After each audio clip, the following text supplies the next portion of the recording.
Welcome to Bloomberg Technology. I'm Emily Chang in San Francisco. New sell-off in big tech shares. Volatility continuing to be the only certainty. Meantime, Peloton and Oracle earnings out after the bell. Peloton revenue soaring on continued demand for the company's bikes and workout subscriptions at home. Oracle reporting strong sales that beat estimates on increased demand for its cloud products with so many businesses working remotely. One of the biggest work-from-home names, of course, is Slack, which has seen a flood of new customers for its chat collaboration software as remote work continues. Shares had been soaring, but got pummeled in the last few days after the company reported a miss on billings expectations. Joining us now to discuss the CEO of Slack, Stuart Butterfield. And Stuart, I know that stock moves are not your favorite topic of conversation, but obviously, this is a pretty big move and one of the biggest sell-offs that Slack shares in particular have seen since you've been a public company. What's your take on this? It's against the backdrop of a lot of volatility, but I definitely think that the billings miss that you mentioned is important, right? And I think what happens is we're a pretty young company in the grand scheme of life, 6.5 years old. We've had 4 quarters as a public company, so we're kind of coming into our sophomore year. And there's rightfully, I think, probably a lens of skepticism on whether this growth is durable and all of that. But what happened this quarter is a little different. We had the global pandemic, the 30% annualized GDP contraction, and the record unemployment. We added 8,000 net new paid customers in the quarter, which was fantastic, and we can talk about that more.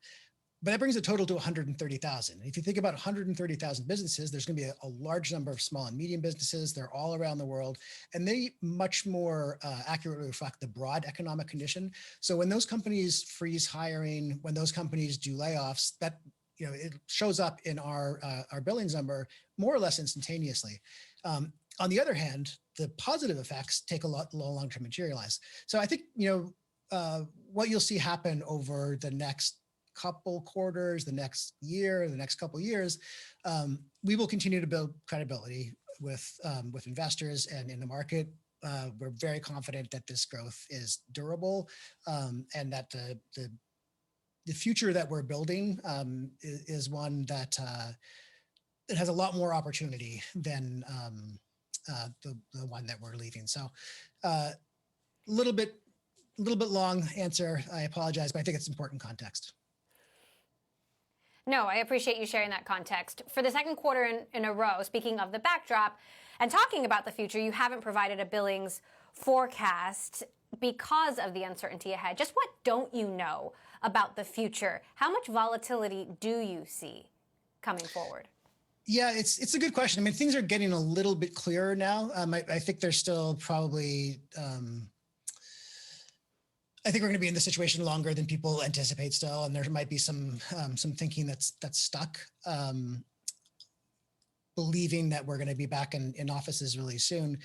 But from the perspective of Slack as a business, I think it really doesn't matter, because the changes that people have encountered, now that people have for 6 months not had to commute, now that people for 6 months have had the flexibility and kind of all the benefits of working from home or working in a distributed fashion, and I apply this to us as well, their imagination has been opened. And of course, they got to acknowledge that this is not it's not normal life. People can't go out and sit in the cafe on the weekend and watch people go by or get their nails done or any of the kind of amenities of life that they're used to. Nevertheless, I think we've all proved to ourselves that, we actually could start working from home in a week's notice and continue operations.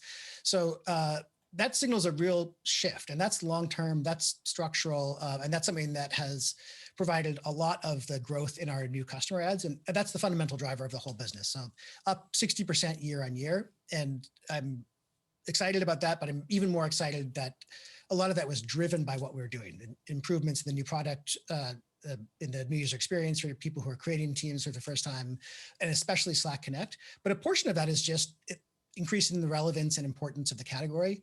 And those customers are going to grow with us and expand and become like kind of the driving force of the business over the next couple of years. Now, you've been very supportive of working from home. You've said Slack employees can work from home indefinitely. On the other hand, I just interviewed Reed Hastings, the co-CEO of Netflix, who, if he has anything to say about it, Netflix employees are going to come back to the office, as soon as they can. And he thinks the pandemic, he used the words, it's going to be just a little blip in history. What's your reaction to that? Well, yeah, I mean, he's probably right in history. And he's a pretty smart guy. So, maybe there's something I'm not getting here. But what we've seen is a real change in the market dynamic and the kind of game theory in the competition for employees. So we compete with Netflix for employees, we compete with Twitter for employees, and that's for the last couple of decades been a pretty intense part of the competitive struggle in the technology world. A lot of people have decided they want to move back closer to family, or they don't want to live in a small apartment anymore, or you know what, if they don't have to commute, maybe they're going to live a little further out and have a bigger house that has a yard. And those are like real life decisions that people are making. People are really moving, and companies are really hiring remote workers. It's not easy to undo, because if you see 30% of your staff, 40% of your staff, 50% of your staff begin to make choices that are going to make it hard for them to come back and work in the office, it's a little bit of a one-way door unless you're willing to let go of all those people. And that in many cases, that is the company. And I think organizations who insist that people come back into the office are going to be at a real competitive disadvantage for talent. So we last week launched a new organization that eventually will have a life of its own, but we're incubating it, called Future Forum. And the mission is to reimagine management. And we've done some research there. 12% of employees say that they expect to be in the office all the time at some point in the future. There's a chunk that want to work remotely permanently. There's a much, much bigger population, though, that thinks, a day or two a week in the office and the brutal commute, but several days a week at home. Maybe we get together every other week for several days to brainstorm and plan and generate work. But when we're all just sitting at our computers working, we don't need to be in the office. The cascade of changes from that, to commercial real estate, to the way offices are set up, to business travel, all of that, I think, has yet to be worked out. And I think it's going to be tough to stand against the current there and still be able to attract and retain talent, and even keep the people that you have. You filed an antitrust complaint against Microsoft with the European Commission, and you've warned that Microsoft could retaliate against Slack. How much of a competitive threat is Microsoft? And I'm curious if their posture has changed at all behind the scenes since that complaint was filed. Like, are they softer and friendlier than they are on the surface? No change. And it's hard to quantify. I mean, the important thing for us, and I think probably for them too, is the market is so big that we're not going to, they're not going to be a limiting factor on our ultimate success in the short term anyway. It absolutely does insert some friction in the buying process. There's a very deliberate creation of the good old fashioned FUD, the fear, uncertainty, and doubt. On the other hand, our win rates are unchanged through this period. We've consistently won in customers who use Office 365. We've consistently won in environments where Teams and Slack go head to head. But the much more common case is Teams and Slack are used alongside one another because Teams is a video conferencing app, just like Zoom. And Zoom is the one that we happen to use. But it doesn't do the same thing as Slack, and so they're not really replacements. So, would my life be easier, and would our head of sales life be easier if Microsoft somehow ceased to exist? Absolutely. But 49% revenue growth from last year and acceleration in the rate of new customer acquisition, I think demonstrates that we're doing okay anyway. We're less than 2 months away from the election. TikTok has become a lightning rod in U.S.-China relations. Microsoft obviously pursuing TikTok. If President Trump stays in office, what does that mean for business in Silicon Valley? And what about the flip side? What if Biden wins? Yeah, this is not like a generic, I don't deal in hypotheticals. It's actually very hard to kind of compute what the reactions will be and what the ramifications. I think if Trump wins, we're going to get like extra Trump because he'll have been emboldened, and this is, unless things really change, this would be his last term. And so he doesn't have anything to lose anymore, and we'll just get like a lot more of what we're getting. Biden, I think, is going to be concerned with a real return to normalcy. As a operator of a business, I kind of prefer the second path there, and as an individual citizen, I also obviously do as well. But I'm feeling pretty confident that this is not going to be a disaster. But because the magnitude of the impact of things going wrong, of like an election that doesn't work, is so high, it is something to still be concerned about.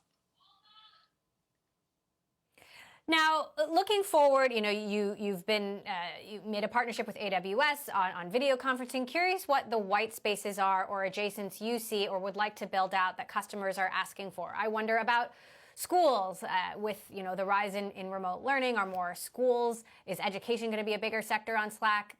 Quickly, sort of what are some future product areas that you're looking to explore? Great. I will do this quickly. So the big one for us right now is called Slack Connect, and it allows two or more Slack using organizations to create channels that are shared across the organizational boundaries that may or may not sound impressive if you don't already use the product. But if you do, I think you get this is a real improvement in your ability to collaborate and communicate with partners. And a lot of the people you deal with at work are vendors, suppliers, customers, professional services firms. It's like the whole web of relationships you have with other businesses. It's a big improvement in that collaboration and communication, but it's also a huge step forward for security and compliance because it's replacing a lot of communication that happened out of band. So very attractive proposition for enterprise. Okay. I'll try to be quick, but just one more.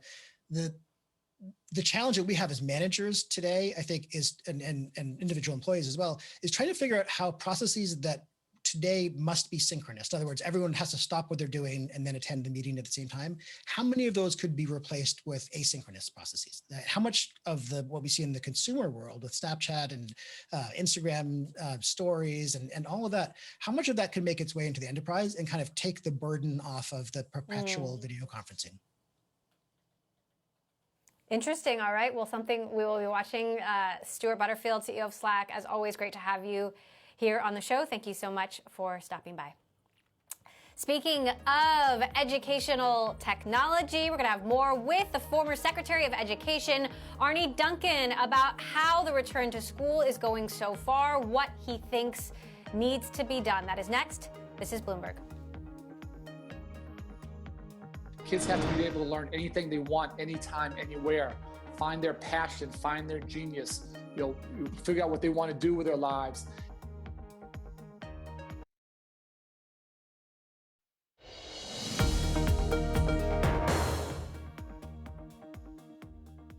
The Trump administration may give TikTok's Chinese owner more time to line up a sale. ByteDance likely to miss that September 15th deadline. Joining us now are Ben Brody from Washington, who's been following this story. What exactly is the latest state of play between the president and TikTok's owner, ByteDance?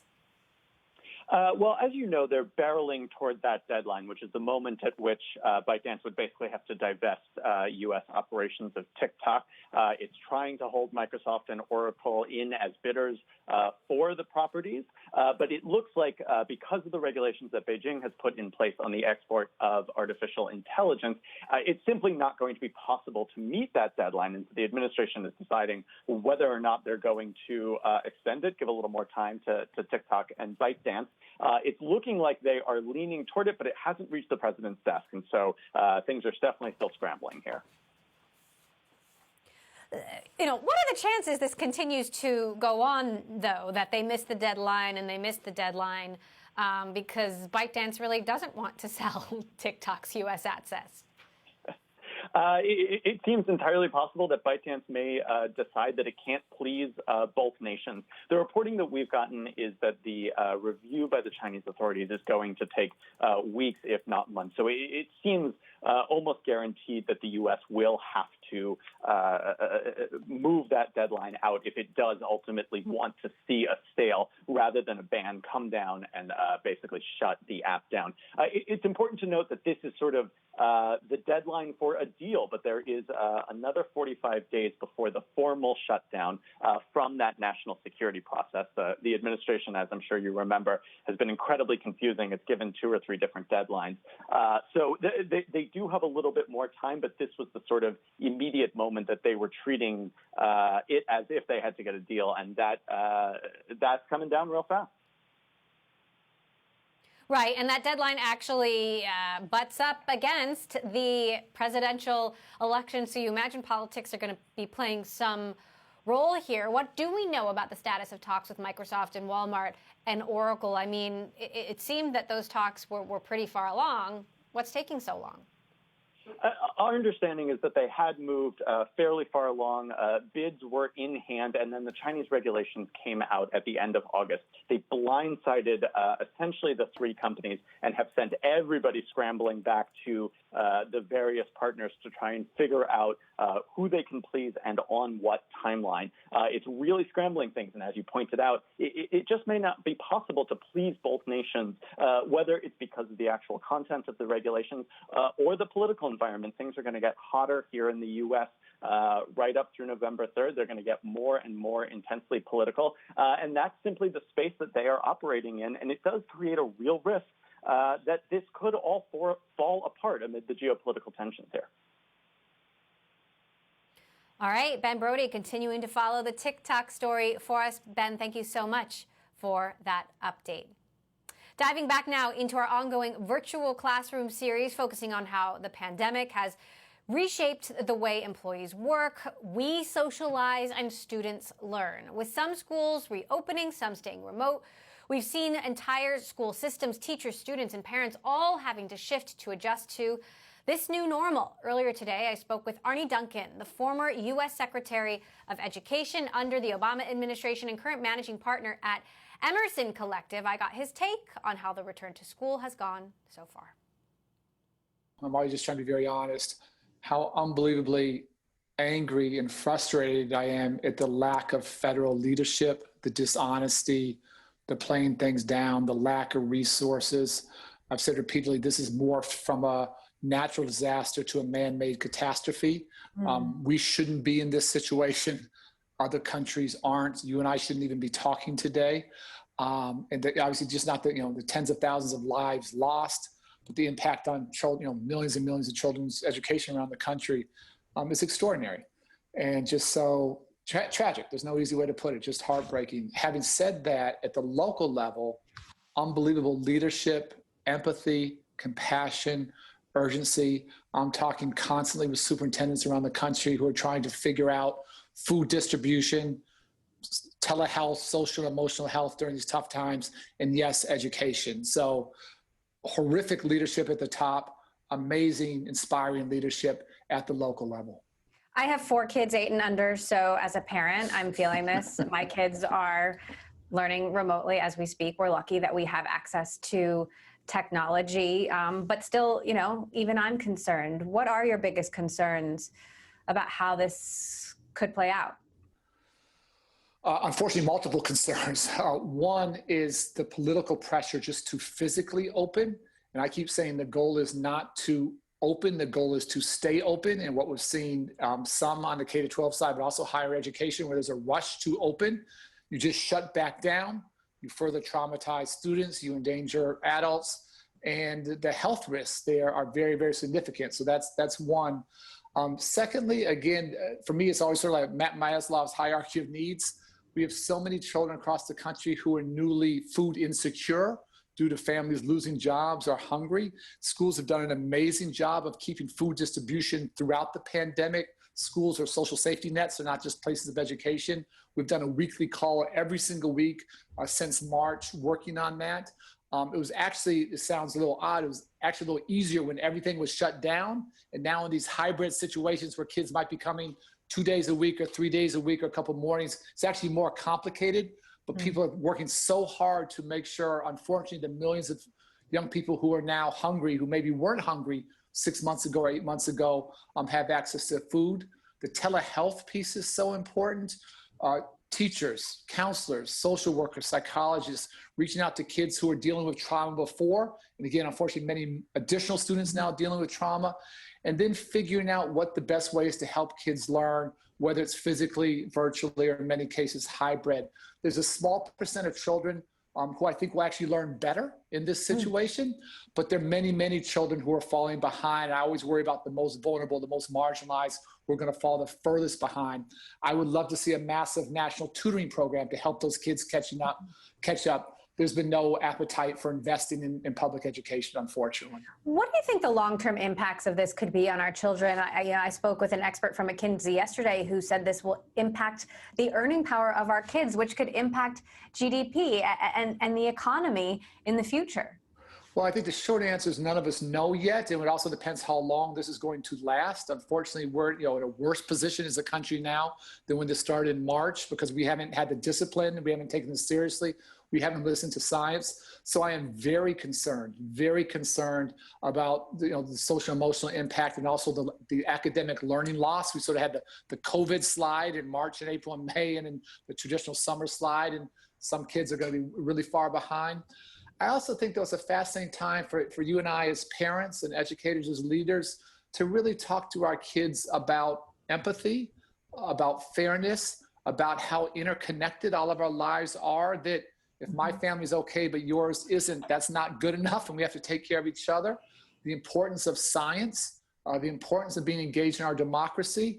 So in a funny way, I don't know this, but I actually hope over the next 30, 40, 50 years, this next generation, my kids, your kids, and others, that they'll be committed to solving problems and working together and helping each other in ways that might be, profoundly important for our country and for the world. How do you think this could change education, especially public education as we know it? I mean, does the school system look very different on the other side of this, assuming and hoping that there is another side of this? I've said repeatedly, for me, the goal has not been to go back to normal, because normal didn't serve too many kids well enough. And we have to reimagine, reinvent, do something better. So just a couple places where this could go or should go. One is the idea of kids just learning, in a bricks and mortar building 9 months out of the year, 5 days a week, 6 hours a day. That doesn't make sense. Kids have to be able to learn anything they want, anytime, anywhere. Find their passion, find their genius. Figure out what they want to do with their lives. And whether you're in inner city Chicago or in a rural community or on a Native American reservation, we have to make access to devices and to broadband, to the internet, as ubiquitous as water and electricity. And we have to really empower kids. And we have to we should have done this 5 years ago or 10 years ago, but now we have to do it. And so if we can have that breakthrough and let kids, again, pursue their genius, pursue their passion, that'd be a huge step in the right direction. Secondly, we need to really move from what I call a focus on seat time to a focus on competency. And the easiest example is, let's just call it, algebra, freshman algebra. Traditionally, you pass algebra by sitting in a class, 4 days a week, 5 days a week for 9 months. I think you should pass algebra when you know algebra. That might be after 3 months. That might be after 4 months. That maybe it's after 9 months. Maybe it's after 15 months. And there's no right or wrong answer. You need additional help. But people should be able to learn and move at their own pace. So those are just a couple of examples of things that should change as we move forward. Again, not going back to normal where too many kids weren't getting the kind of education they need and deserve. And then finally, what this COVID has done is just exposed the tremendous inequities across our country. And always, and education is no exception, the kids who are the most vulnerable, the most marginalized, the most disadvantaged get hurt the most. And so really fighting for fairness, fighting for equity. Again, can we provide, whether it's a physical tutor or a virtual tutor for every kid who's fallen 4, 5, 6, 8 months behind? We can't hide behind these very uncomfortable truths of how inequitable so many things are in our country, including education. Arne Duncan there, former U.S. Secretary of Education and managing partner at Emerson Collective. You can catch a full version of that interview online. Coming up, Tesla under fire for its use of mandatory arbitration, a tool that effectively keeps harassment complaints quiet. We're going to speak to an activist investor pushing for a first-of-its-kind proposal to Tesla's board. This is Bloomberg.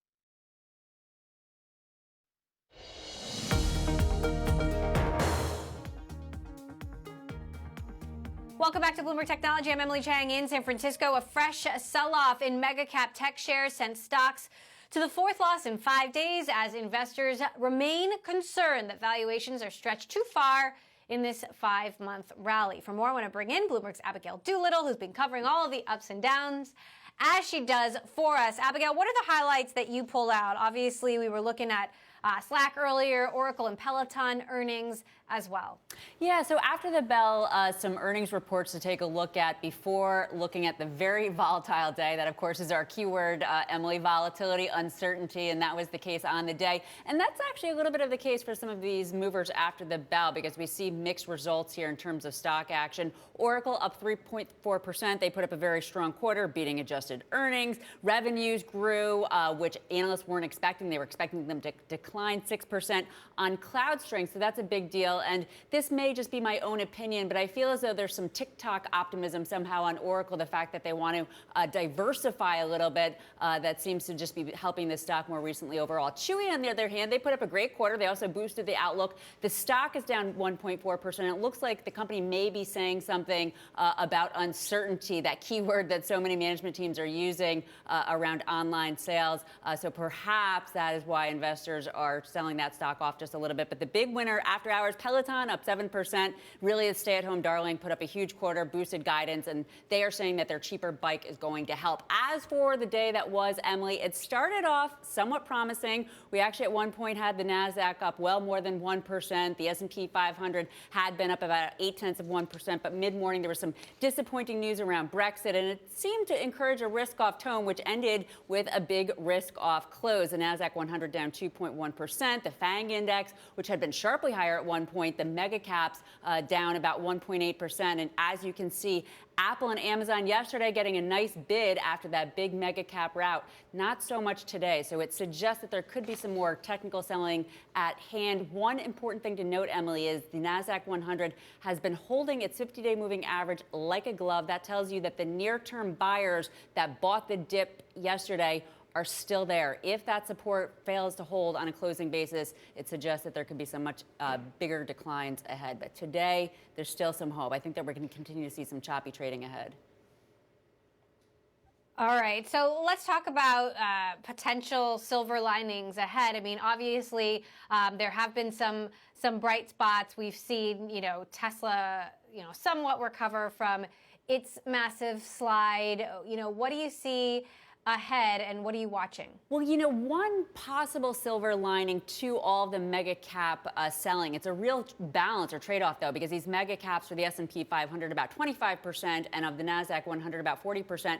But in an ideal world, if the world returns to some sort of normalcy and a recovery and no longer stay at home, some of these stocks should give up some of the big gains that they've seen. So we're certainly seeing that on the day with some of the other stay-at-home stocks, such as Microsoft, Netflix, and Citrix. Unfortunately, today we didn't see a big bid for the recovery stocks, but that could be something that could happen. In fact, Christian Fromhertz of Tribeca Trade Group the other day told me he thinks all of this volatility has to do with the disruptive action as we move toward the cyclical and the recovery stocks away from these stay-at-homes. Let's hope that's true. And then you were mentioning Tesla, Emily. Somehow this stock has gotten thrown into the stay-at-home bag. I'm not sure what makes Tesla stay-at-home since it's cars. And so if we call Tesla a massively big momentum stock in the direction of recovery, the last 2 days, as you mentioned, not bad, up 12.5%. Not out of the hole, that 30% hole that the stock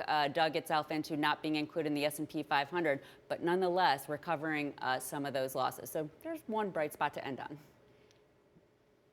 I've had that same question too, Abigail, and what investors are telling us is if people have to commute, they want to commute in a private car, which means they're optimistic about Tesla as one of the few lower-cost EV options out there at this point. Definitely one we're going to continue to watch and one we're going to talk about right now. Bloomberg's Abigail Doolittle, thank you so much for that roundup. Continuing our conversation now about Tesla, when it comes to transparency on diversity and inclusion issues, Tesla trails behind some of its Silicon Valley neighbors. The electric car maker is now being criticized for its use of forced arbitration for sexual harassment and racial discrimination complaints among employees, a practice that activists have asked other big tech companies like Facebook, Microsoft, Uber, Google to end. Joining us now for more, Kristen Hull, founder of Naya Impact Capital, an investor in Tesla. She's also asking the company's board to report on its use of employee arbitration. So, Kristen, first of all, obviously Tesla is one of your biggest holdings. This is a very important issue, and you make a good point that Tesla seems to have gotten a pass here from the folks who've been pressuring other big tech companies to get rid of forced arbitration. What are you actually asking Tesla's board to do? Thank you for having me today. So at Tesla, we are asking them to examine their use of forced arbitration for their employees. And the reason we're doing this is because they have a poor record on both gender-based and racial discrimination. What do you know about their record? So we've done quite a bit of research, and what's tricky about arbitration is that it does keep many of these documents hidden and secret. And so you can look to the state of California to see what of their records. And then also employees have gone to the media as well to report different incidents. I would definitely encourage Tesla and their board. And of course, shareholders can vote on this coming up at their meeting on the 22nd. So I would encourage them to do a diversity report, because investors want to know it is a material issue during these days. Are other investors on board with your resolution? They are. And so we'll see, how many. Elon does own 19% of the company. And this is an interesting one because it is not included in the S&P, actually, and because of the popularity and it's kind of a fun stock to hold for some people. And so there's quite a few individual investors, and I'm not sure how many individual investors will actually engage with their proxies. There are other investors, absolutely, that are going to join us with this. And we do have the approval of both ISS and Glass Lewis. So talk to us a little bit about your fund, Naya, the investment strategy behind the fund and the impact that you want to make. Sure. So it's actually NIA. It's NIA Impact Capital, and NIA is a Swahili word. It means intention and purpose. And so we are doing just that. We are investing with intention and purpose into those companies that meet our 6 solution themes, which are really just what is needed for people and planet at this time. And we do weave a gender lens and racial equity lens throughout all of the work that we do. So talk to us about some of the other investments you are making and obviously how it all ties into that mission. Sure, absolutely. Well, we are here to help empower women and people of color with their investing. And yet a lot of course, the smart men see this as the way to generate alpha, because we are investing into solutions-focused companies, and then we are urging each one of them to do a little bit better when it comes to diversity inclusion. And so is that coming from on the recruitment side, to the retention side, to promotion side, and then as well as who makes it to the top as far as leadership on the executive team, and then also the board of directors. And this is really important because we're investing into really innovative companies, and the research says that to keep that innovation and to keep that moat, a diverse team can be really helpful for the bottom line. According to one study, firms owned by women and minorities manage just 1.3% of assets in the $69 trillion asset management industry, which is absolutely dismal. Why do we need more diversity? Do you think it'll actually improve the bottom line? It makes a difference. It actually does. And so if you think about it, 98.7% of the investment decisions being made on that $70 trillion of our investment economy are being made by one group. And groupthink is not what we're needing right now. So adding a little bit of diversity of thought, women and people of color do bring something to the table. And there's actually a Morningstar study this year saying that the female managers are outperforming. And so we might be leaving alpha on the table if we're not going to be using and investing and allocating assets to women and people of color.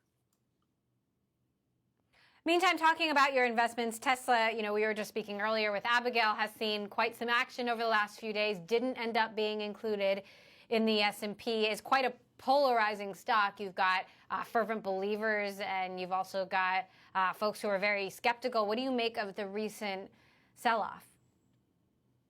Well, volatility is the nature of this week. It's actually the nature of this year. And so it didn't surprise me. I think, of course, the people shorting this company are happy. Those of us long-term investors really do see that there's a lot of runway. There's a lot of potential, particularly, it is a controversial CEO for sure, and an interesting set of products and services. Of course, bringing that EV price down, love him or hate him, I think few argue that he has disrupted this, entire automobile industry as we know it, adding to that solar panels as well as this interesting battery play. There's a lot of upside for this company if they can get their organization and really promote positive company culture at the same time. All right, Kristen Hull of NIA Impact Capital, thank you so much for joining us and taking the time. We'll, of course, be following the progress of your shareholder proposal. Meantime, we've been listening into the president. He has been speaking with reporters at Andrews Air Force Base. He has just said there will be no extension of the TikTok deadline. We were speaking about this earlier with our own Ben Brody. He had indicated that this potential for the deadline to be extended had not yet reached the president's desk. And there you have it, President Trump saying there will not be an extension of the deadline. The deadline, again, is September 15th, that the president has said ByteDance needs to sell TikTok's U.S. assets to a U.S. company or risk being banned in the United States. Of course, something we're going to continue to follow. The confusion, it seems, continues. All right, coming up, we continue our education technology series, The Virtual Classroom, with a look at how robotics are changing the education landscape. Could AI be the answer to remote learning?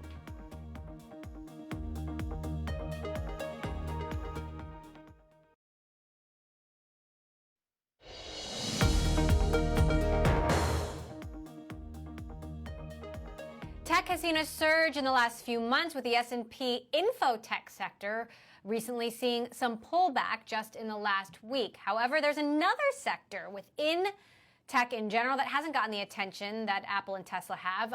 Robotics and AI have seen a growing demand amidst the pandemic. A chart here from ROBO Global's index fund focused on robotics companies is rising on increased use of AI everywhere, from healthcare to the food industry and education. Joining us now to discuss, an active member of ROBO Global's Strategic Advisory Board and UCSD Director of Contextual Robotics, Professor Henrik Christensen, in a continuation of our virtual classroom series. Professor Christensen, thank you so much for joining us. Let's talk about demand in general. What impact of the pandemic have you seen on the fund and these companies that you follow that are investing in robotics, AI, et cetera? So, well, first of all, thank you for having me.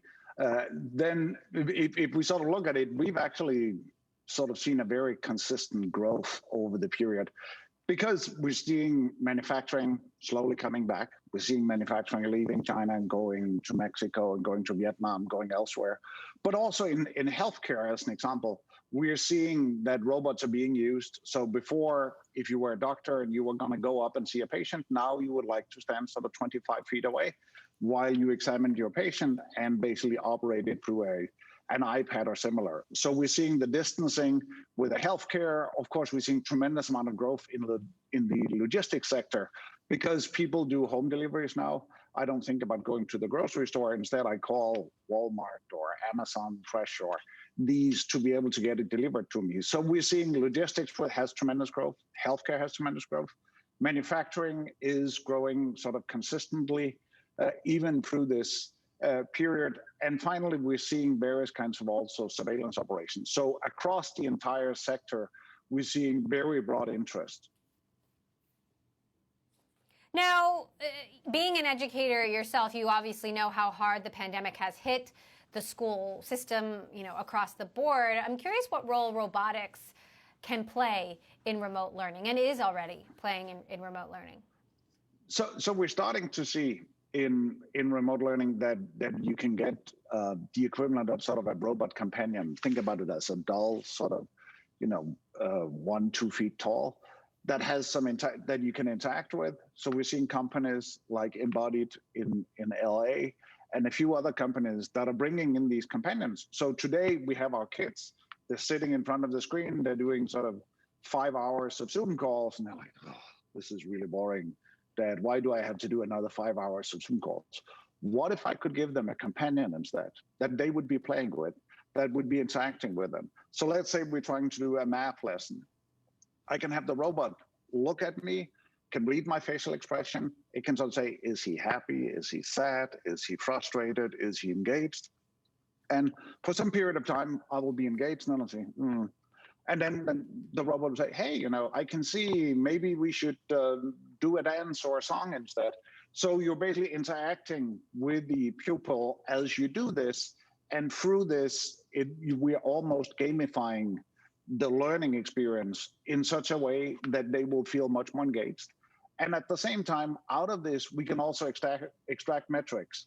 How much time was the pupil paying attention? How much were they happy? What kind of topics were they covering? This is essential metrics that you can both give to the teacher, but it's also essential metrics that you can give to the parents so that they know, were you sitting in front of the computer and sort of resting your eyes, or were you really paying attention? And what can we do to make it an individualized experience? And we think this is going to take off big time, that we can use this. Today, we can go in, we can look at your facial expressions. We're starting to get to a place where I can actually read EEG through my earbuds. And through this, I can sort of measure, what is your brain activity? Are you paying attention? Are you doing the right thing? And I can bring this into my educational experience in such a way that I can make sure that I catch you when you're really motivated to learn new knowledge. But also I can see it in the university classroom where, if I explain something and everybody sort of, then it's time to sort of say, I should probably explain this again. So there's a lot of really cool opportunities. I don't know, Professor Christensen, whether to be scared or delighted at the thought of companion robots with my children, but it is definitely a mind-blowing thought. We're going to have to leave it there. Professor Henrik Christensen, Director of Contextual Robotics at UCSD, thank you so much for joining us. We'll continue our EdTech series throughout the week. Coming up, we're going to hear from the CEO of Masterclass, David Rogier, on tips of how to improve at-home learning. We're going to also talk about his personal struggles in education while growing up. That's tomorrow right here on Bloomberg Technology. And still ahead, Impossible Foods and Zymergen share one similarity. They are both part of a growing wave of synthetic biology startups that are hoping to transform bioengineering. Zymergen co-founder and CEO joins us next. This is Bloomberg.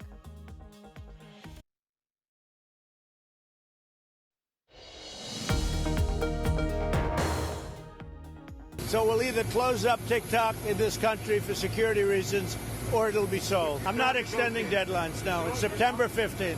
There'll be no extension of the TikTok deadline. President Trump, they're pretty unequivocally saying the deadline for TikTok to sell to a U.S. company or risk being banned in the United States will not be extended. It is coming up quickly, September 15th. We're also going to continue to follow how that plays out over the next few days. Meantime, the synthetic biology startup Zymergen has raised $300 million in a new funding round, signaling investor confidence that biological science can be harnessed in novel ways to manufacture products. This comes almost 2 years after SoftBank's Vision Fund led a $400 million round in the company. Zymergen co-founder and CEO joins us now with more. Josh Hoffman. Josh, thank you so much for joining us. So talk to us a little bit about the science, because it sounds a little weird. You ferment microbes, kind of like making bread, but then they make the components to make products. What kinds of products and how does it work? Yeah, so you've got it exactly right. Microbes, like the yeast that you use for making bread or beer or wine, can be engineered to make molecules which can make product. And so you basically put the microbes in a vat with some sugar. They make the molecule, and in our case, we're able to use it to make high-performance optical film that you can use for touch screens and phones or printed electronics or things of that sort. And what we're able to do is partner with nature to make products that have much better performance than anything that's out in the market today. Now, it happens, and I think this is something we're passionate about, but it's also a much... Please go. Well, my next question was, when will I, as a consumer, be able to see Zymergen-created materials in the products that I buy? I would expect sometime in Q1 of next year. We're selling into industrial suppliers now, they'll sell into consumer products, and we expect stuff to be on shelves in probably not for the Christmas season, although don't know, but definitely in Q1 of next year. Tell us a little bit more then about your customers. Yeah, so our customers today for these electronic films are tier 2 and tier 3 suppliers into the electronic supply chain. So if you think about the electronic supply chain, you've got an OEM, a Samsung, an Apple, an LG. They'll buy a large component, a screen from a Samsung Display Corp or somebody like that, and that in turn will buy from any one of a number of smaller companies, most of whom you've never heard of, who are selling pieces into that stack, and that's who our customers. It's a very typical high-performance materials sale. What is the biggest challenge facing the company? Obviously, now you've got $300 million in the bank, but we're in the middle of a pandemic, which has been very disruptive to supply chains. Yeah, I actually think the point about supply chain friction because of COVID is real. And not just COVID, but climate change. We manufacture in Japan, and we manufacture in part in a facility in Oregon. There are fires in Oregon. So far, nobody in our facility has been harmed. Facility seems fine. But, we're definitely monitoring situations carefully. So that definitely creates friction in our ability to get product to customers as quickly as we'd like. And that is probably, frankly, our biggest challenge at the moment. How long does $300 million last? Quickly. Oh, for a while, for a good long time. For a good long time. All right, good to know. Given all of the uncertainty ahead, the fires that you're grappling with in Oregon, and of course happening in here in Northern California as well. Zymergen co-founder and CEO Josh Hoffman there. Thanks so much for stopping by. That does it for this edition of Bloomberg Technology. We're live streaming on Twitter. As always, you can check us out at Technology. You can also follow our global breaking news network, Quick Take, on Twitter. Stay tuned for Bloomberg Daybreak Australia next. I'm Emily Chang. This is Bloomberg.